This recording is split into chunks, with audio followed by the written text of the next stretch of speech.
So Alabama just took care of the Cats, but they got the Gators coming up tomorrow.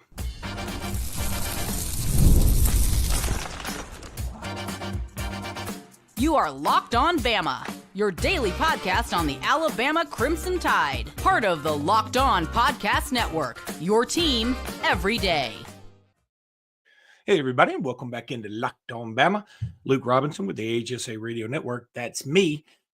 Bama internet legend Jimmy Stein's normally here, but I don't know where he is right now. It's past 10 o'clock, and I lose track of everything after that. This episode is brought to you by FanDuel. I'll talk about FanDuel in just a bit. Want to thank everybody who stayed up late for this absurdly way past my bedtime tip-off that the SEC loves to do. But regardless, it was a huge win. That was a lot of fun. Even though they randomly took points away from us at different times of the game was a lot of fun. This team is a lot of fun to watch when they get it going. They started out, 0 of 9 from beyond the arc, maybe even 0 of 10. And Mark Sears, it seemed like he wasn't even going to be able to hit one for a while. But, man, LeBaron Philon, just a dude. I mean, a dude's dude. Part of me has been holding out hope. Yeah, maybe he won't go pro. The man's going pro. They're random people on the Twitterverse who only follow NBA who are tweeting things like, I don't know who number 0 is for Alabama, but he's a lotto pick. Jaron Stevenson played his butt off today. He's always going to do some Jaron things, right? But that hustle play he had late in the game, just chef's kiss. Diabate, that's just, look, if Mo Diabate has 100 fans, I'm one of them. If he has 10 fans, I'm one of them. If he has one fan, I'm it. And if he has no fans, I'm dead. I just love Mo Diabate. Mark Sears is, he was great tonight in a lot of ways and getting to the bucket and doing all this. But it wasn't his best. It wasn't like it was his best night. And so part of me is like, okay, let's hope this is, he's going to have a big night. I don't necessarily know that I want it in this SEC tournament, but just like I thought, I know me. And even though that I go pretty hard against conference tournaments, and the only reason I do that, I like them. And they're drama. Just TNT full of drama, right? But what I hate is when a team like St. Francis, PA gets in with a losing record. I hate that part. I don't think anybody with a losing record should be playing for a national championship. Y'all know my thinking on that. But when this SEC tournament is different, this one's different. The 4 teams left in this thing, all 4 of them can win it. All 4 of these, this could be a final. This is a Final Four caliber Final Four in the SEC. And y'all know what I mean. There's got to be a better way to say that.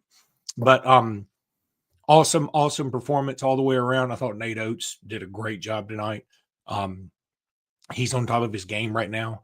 Aiden Holloway wasn't playing great at first, but he got it turned around. He ended up with some great passes. He ended up with some threes, of course. He played pretty good on defense, I thought. Aiden Sherrill growing up by the second.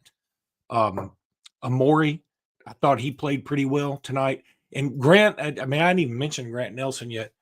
Again, he sort of got things kicked off a little bit. He got in some foul trouble, obviously. As Christopher Ade says in the comments, everyone needs to enjoy this moment.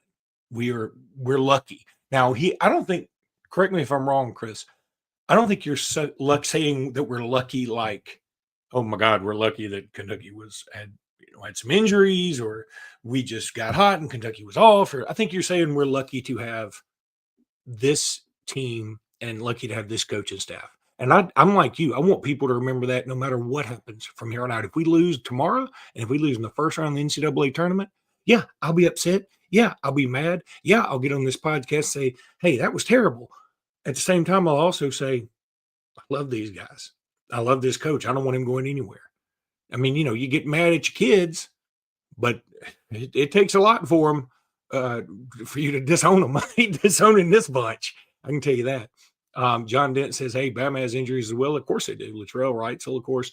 I thought it was very nice of you. I hope some of y'all were following me on Twitter. And if you weren't, then some of these jokes will be new to you. I spent the better part of midway through the first half through midway through the second half of making fun of Doug Shows, who was the official tonight, who was just so, and maybe it wasn't all him. Maybe it was the other two dudes, but wherever Doug Shows is officiating a game, it feels like it's all him. I don't know that. I just know that I'm going to give him most of the blame. And you got to pick one of them, right? You can't just critique all three refs. What kind of psychopath knows all three refs that are out there? But I thought it was very nice of Chris Youngblood to wear glasses tonight just to mock Doug Shows, because Doug Shows needs some glasses. Whoever called that jump ball on Aiden Sherrill when he was clearly fouled, one. And second, for me on a jump ball is – let me talk about jump balls and charges for a second. On a jump ball, I feel like the other guy has to show that he had possession for like a good second. Now, 1 second in basketball can be a long time, but like a good second. That guy barely touched the ball at all, and the ball, everything was still moving like he was going towards the bucket. It was nuts.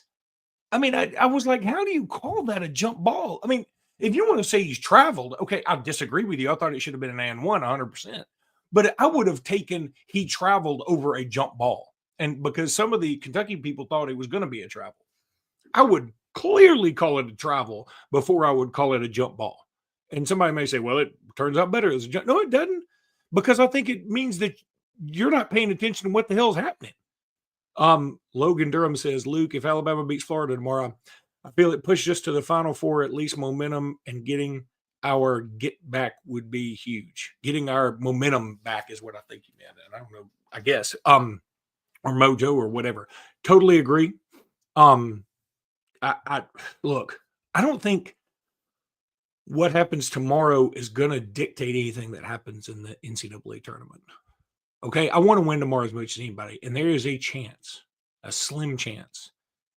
Because a buddy of mine keeps reaching out to me, let's go to Nashville tomorrow. Let's go to Nashville tomorrow. And, you know, we're going to have like the storm of the century or whatever. And I don't know that my wife and 8-year-old are going to be like, yeah, you know what, Daddy, you just go on ahead to Nashville in the middle of all this. You know, there are trees throwing apples at everybody, but who cares? I mean, there's tornadoes everywhere. It looks like Aurora from the X-Men out there. No big whoop. Just go ahead and go on and drive to Nashville. I don't think she's going to let me do that. I use the term let very loosely. No, I'm kidding. I use it very, very seriously. But I want to get back to what I was saying about Doug Shows for a second. Like, also on the goaltending that they took 2 points away from Alabama, and it may be the right call. It may have been the right call. I'm not 100% on that because they never really showed a good replay of it, right? But when somebody else slaps the backboard, I thought regardless of, you can't project whether you think the ball was going in or not, no matter how far off it looked. If they slapped the backboard, I thought that was goaltending. And again, maybe I'm not up to date on the new rules and maybe some things have changed. I mean, that's certainly possible. I also dislike this. Okay, there was another goaltending that was taken away when Mark Sears went up for a layup, and I think it was Carr that slapped it out of bounds, and it was a good block. Ended up being a good block. In the moment, I thought it was a goaltend too, and then when they showed the replay, it wasn't. But he blocked it out of bounds. So when you wait to review if it's goaltending or not, you essentially lose a possession. And I don't know why that seems like something we can fix. And again, if we're there will be people out there that say, you know, I'm so glad we have these reviews so we can get the calls right. And then my retort to that is, well, then why didn't we review the terrible jump ball call? Because that was just, and none of it ended up mattering. And I'm going down a rabbit hole here. It's just something I always have. I want reviews out of all the games. Football, basketball, baseball, any of them. I just want human error to be there. And if we can be mad at humans, we should all be able to just handle that. But this stuff where they review it and you've got still shots and pictures are worth 1,000 or 1,000,000,000,000 words, you can make it be whatever you want it to be. So I think it hinders the game. I mean, it's no coincidence. It's 11:16 p.m. on God's time zone right now of Central Time. And there's no way we should be talking about a game that just wrapped up, that didn't go into any overtimes. I don't think there's any overtime in any game today. So why are we having to stay up till 11:15? And again, some of y'all may be night owls and be like, I do this every night. Not me.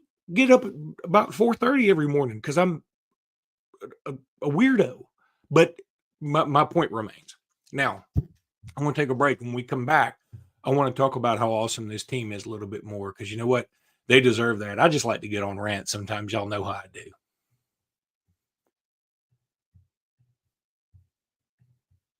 All right, going to talk about Nissan right now. Appreciate Nissan being a sponsor here. We're all about the stats because numbers don't lie. And when it comes to all-new Nissan Armada PRO-4X, the numbers are on an MVP level. With the ability to tow up to 8,500 pounds, it can quite literally carry the whole team, plus the gear, wherever you go. It's powered by twin-turbo V6 engines, or engine, just one of them. It doesn't have two of them. Delivering the strength and performance to handle highways, back roads, and everything in between. And with room for up to 8 people, the Armada PRO-4X is built for big crews, big adventures, and even bigger memories. Whether you're exploring off-road trails or rolling up to the arena, the Armada PRO-4X brings power, versatility, and style wherever you go. Take your adventures to new heights in the all-new Nissan Armada PRO-4X. Learn more at nissanusa.com. I appreciate Nissan for jumping back on as a sponsor. We really do. And these guys have always been a sponsor, and that's FanDuel. Y'all know how much I love FanDuel.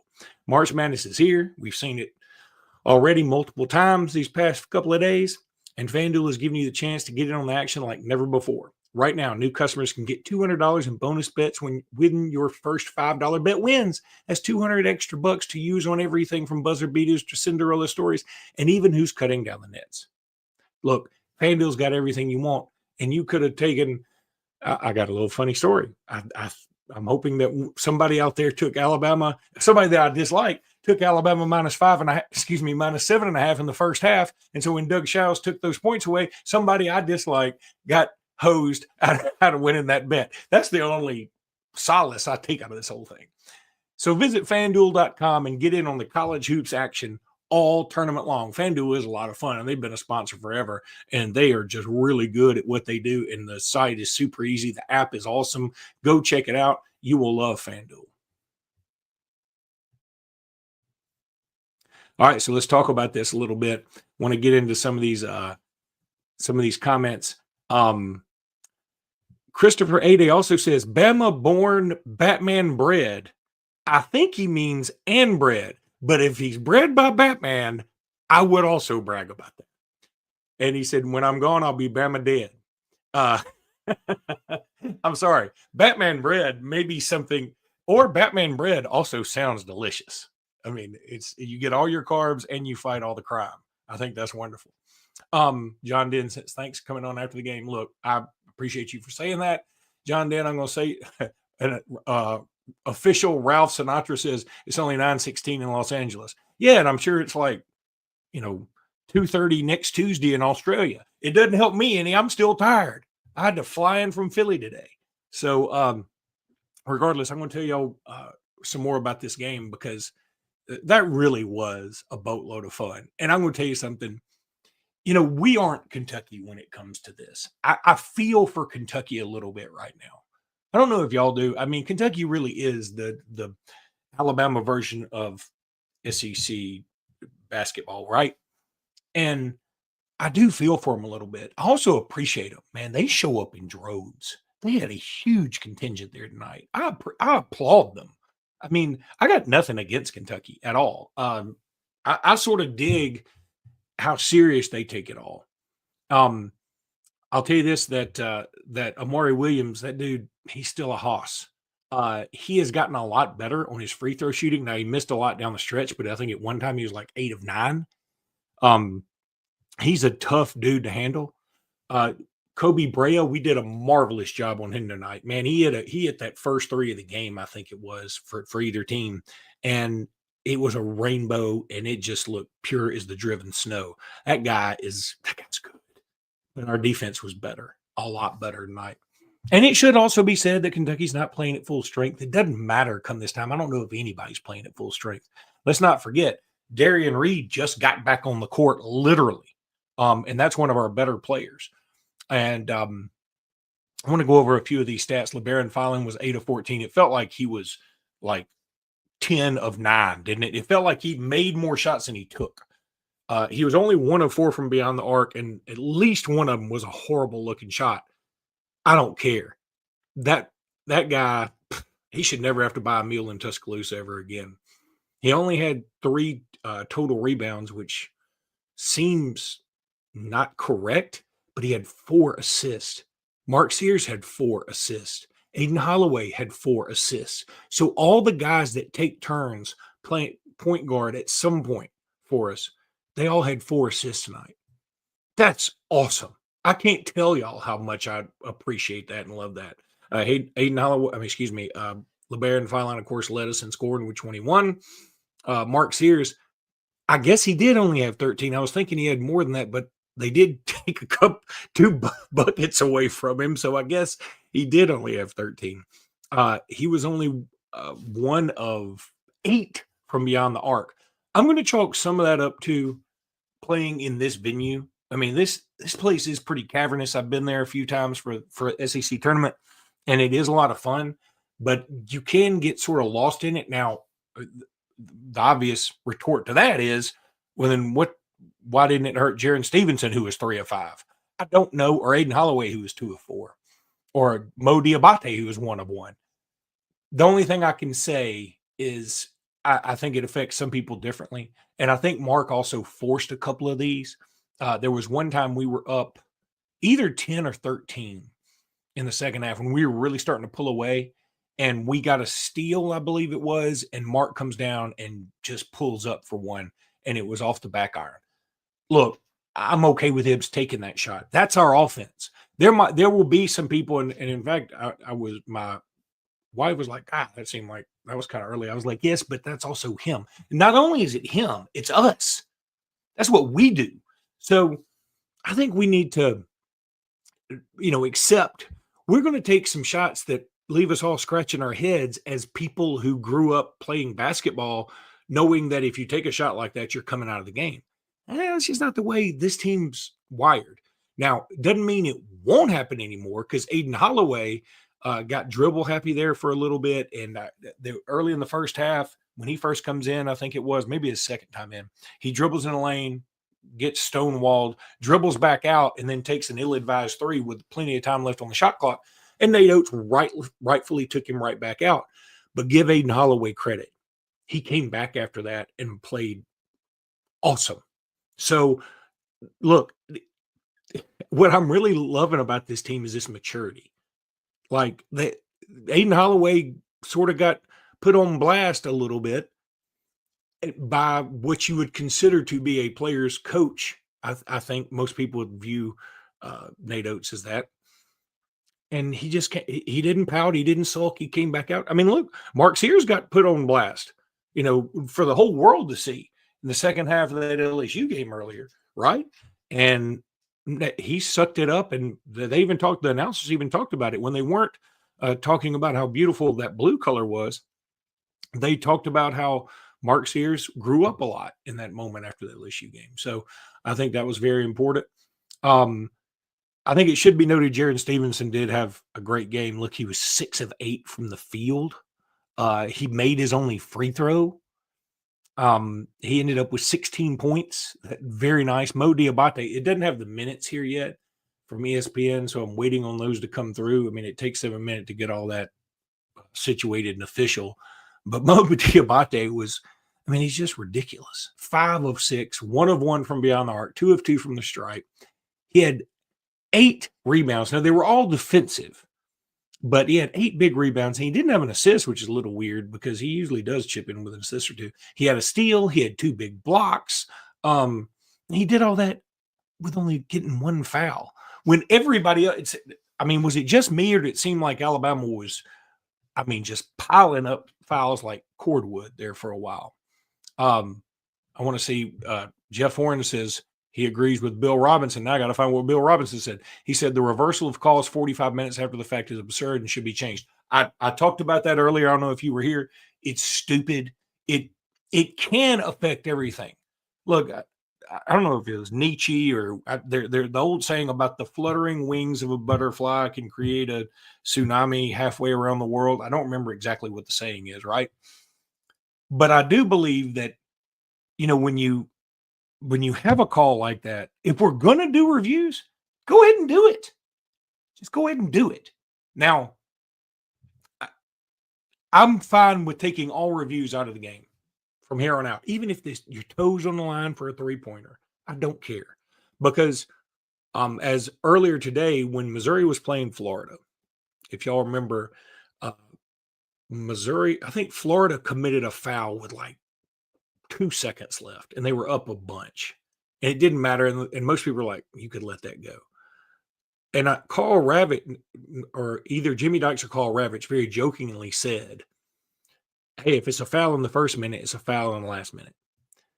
And see, I kind of subscribe to that. Like, I hate it when people say you don't call that in that moment.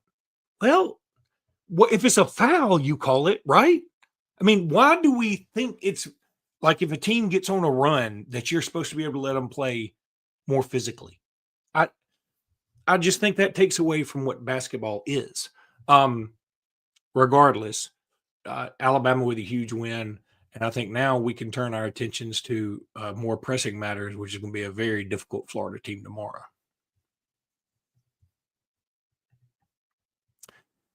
I want to tell you all about another new sponsor, and that's Monarch Money. Ever check your bank account and wonder, hey, where did all my money go? Between dining out, online shopping, and entertainment, it's easy to lose track. That's where Monarch Money comes in, your personal CFO giving you full visibility and control over your finances. Monarch Money isn't just a budgeting app. It's a complete financial command center. You can track all your accounts, investments, and spending in one place. So you just stop doing what you're doing and you can start building wealth. When I started using Monarch, I realized how much I was spending on food delivery. And it was a lot. Now I budget smarter and save money. Managing money with your partner is smoother than ever. You can track shared and personal accounts, set goals, and stay on the same page without the stress. Take control of your finances with Monarch Money. Use code LOCKEDONMLB at monarchmoney.com for 50% off your first year. That's monarchmoney.com, code LOCKEDONMLB, like Major League Baseball, for half off your first year. You will love Monarch Money. It's so easy to navigate. Even a Luke could do it.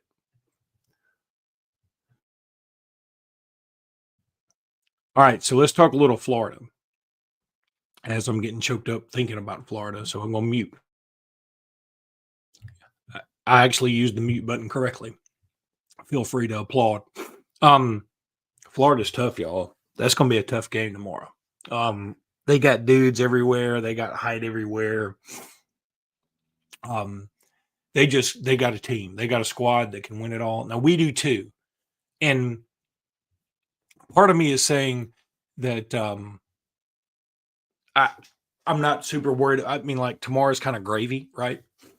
Part of me also says that I want to win tomorrow to prove we can beat them. And it might not be important because maybe we don't even see them in the tournament, right? I do think they are the best team in the country right now. I think Florida is. Doesn't mean I think that they'll be the best team in the country a week from now. I don't know. But I think right now, I think Florida's the best team in the country. I think most of the SEC people agree with me. Even the Auburn people I know agree with me. But it's a good test. Now, the drawback to playing them tomorrow is even if you beat them, then you either play an Auburn team that's obviously going to be playing pretty well at this point, playing better than you played them last time, and they're going to be upset from last time. Or if you ever lose the Alabama-Auburn game, you know that always sort of sticks with you. People still talk about the 85 tournament that Auburn won over Alabama at the BJCC. Or you play a Tennessee team that's going to beat you senseless just because they're just big and strong and they just like to pound you over the head and see how many fouls will get called. That's how they are. They're just very physical. I'm not knocking them, but they will knock you. And so and it's a Tennessee team, by the way, that, you know, we let a big lead slip away against. So it's going to be tough, really, either way. Sorry, I got, I can't stay up this late. I get coughing. But and at first I was like, I don't really care. That's not the way to say this. I'm not super worried if we lose tomorrow, but now I'm kind of like, we're in this thing. Let's go win it, and let's go do it, and let's bring home a trophy, and then let the chips fall where they may. I do think the SEC ought to do something. I know money speaks louder than words. I would love to see our championship move to Saturdays, just even for that one extra day. I think it helps. So, but Alabama is getting healthy, and I think beating Kentucky like this, and also dealing with the foul trouble we did, where we had to use a lot of different combinations, that may help us a little bit too. Like, some people got some extra rest, and even an extra minute or two can help in these situations. So Florida's going to be a super tough out tomorrow. There's just no other way to put it. I'm assuming Florida is going to be about a 4 or 5 point favorite. That's my guess. I can't wait to see what the actual spread is, but I'm guessing I'm going to say 5 point favorite for Florida, which, okay. I'd be willing to bet the over under is around 180, which sounds about right. And I think both these teams could clearly get in the 90s. So I think, though, for now, regardless of what happens, everybody relish the fact that we beat Kentucky 3 times in the same year. Everybody keeps talking about 3 in a row, and that 3 in a row could encompass several things. Is it over a series of years or whatever? A lot of teams, and I threw out this stat because Michael Southern, God bless him, who runs Tide Hoop History, he told me this, that there's only been one team in SEC history that has ever beaten Kentucky 3 times in one season, and that was Tennessee, and they did it 3 times, once in like 1917, once in like 1920, and once in 1979. Well, then I saw a stat day that Florida actually did it in 2014 too. Regardless, if Florida is on that list as well, it doesn't happen much. That's still only 4 times that I've talked about, and now Alabama's done it. So pretty huge for the Tide to do that. I feel like this team is coming together at the right time, and hey, I know we couldn't beat Florida on our home court, but let's go. We get another shot at them tomorrow, and let's see what we can do.